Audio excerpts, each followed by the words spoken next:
ढंग, गौरा बोल रही क्यों ये बात बेढंग। अच्छी बात नहीं गौरा पीना भंग, अच्छी बात नहीं गौरा पीना भंग। मैं भी पीऊंगी भंग अब तेरे संग, मैं भी पीऊंगी भंग अब तेरे संग।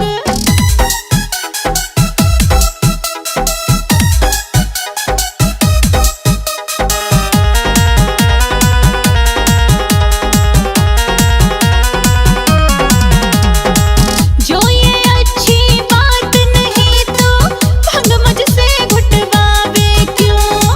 तेरी समझ जब ना आई तो मुझको तो समझावे क्यों? हाँ, जो ये अच्छी बात नहीं तो भंग मुझसे घुटवावे क्यों? तेरी समझ जब ना आई तो मुझको तो समझावे क्यों? फिर मुझको तू करता है डेली क्यों तंग, फिर मुझको तू करता है डेली क्यों तंग। मैं भी पीऊंगी भंग अब तेरे संग, मैं भी पीऊंगी भंग अब तेरे संग। भोले घोट के ला दे जरा सी तू भंग, भोले घोट के ला दे जरा सी तू भंग।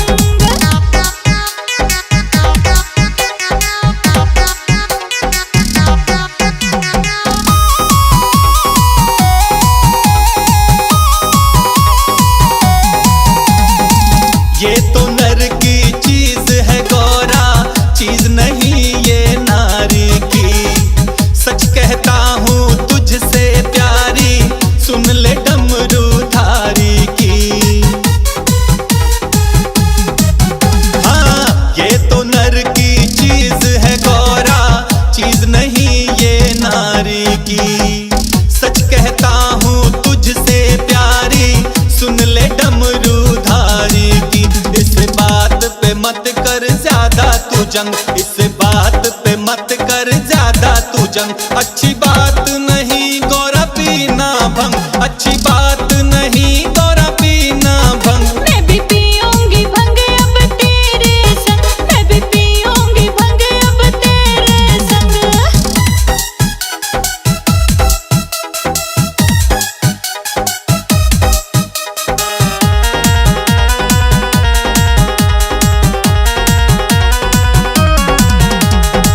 नर पिए या पिए है नारी, फर्क क्या पड़ता है भंडारी।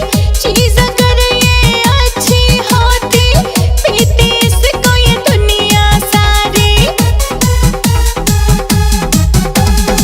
तेरी समझ में ना आएगी, जान ले गणपत की महतारी।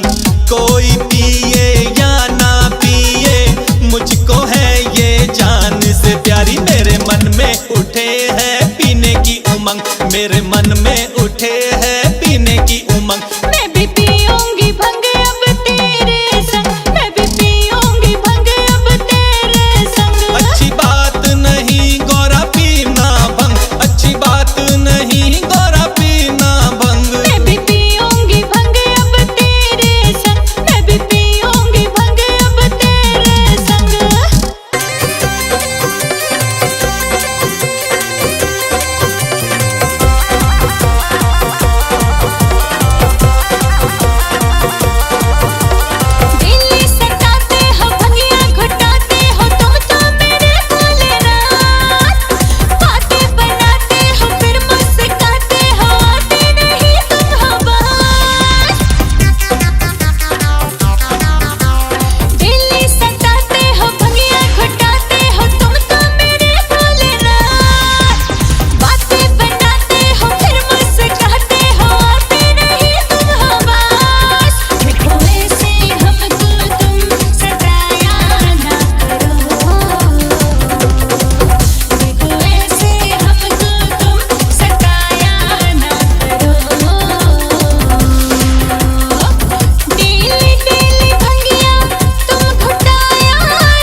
घोट के भांग पिलावे से। क्यों गोरा छो में आवे से, क्यों ना घोट के भांग पिलावे से। तू जोड़े तू जोड़े तू जोड़े नया एक सांग हो सांग, बेकार करे झगड़ा मोटा।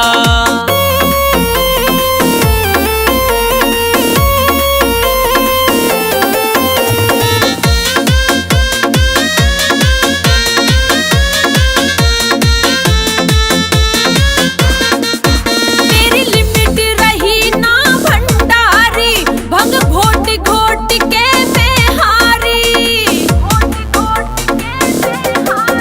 तेरी लिमिट रही ना भंडारी, भंग घोट घोट के मैं हारी। मेरे सूझ गए मेरे सूझ गए मेरे सूझ के दोनों हाथ हो हाथ, तेरी भांग में ला ला के घोटा।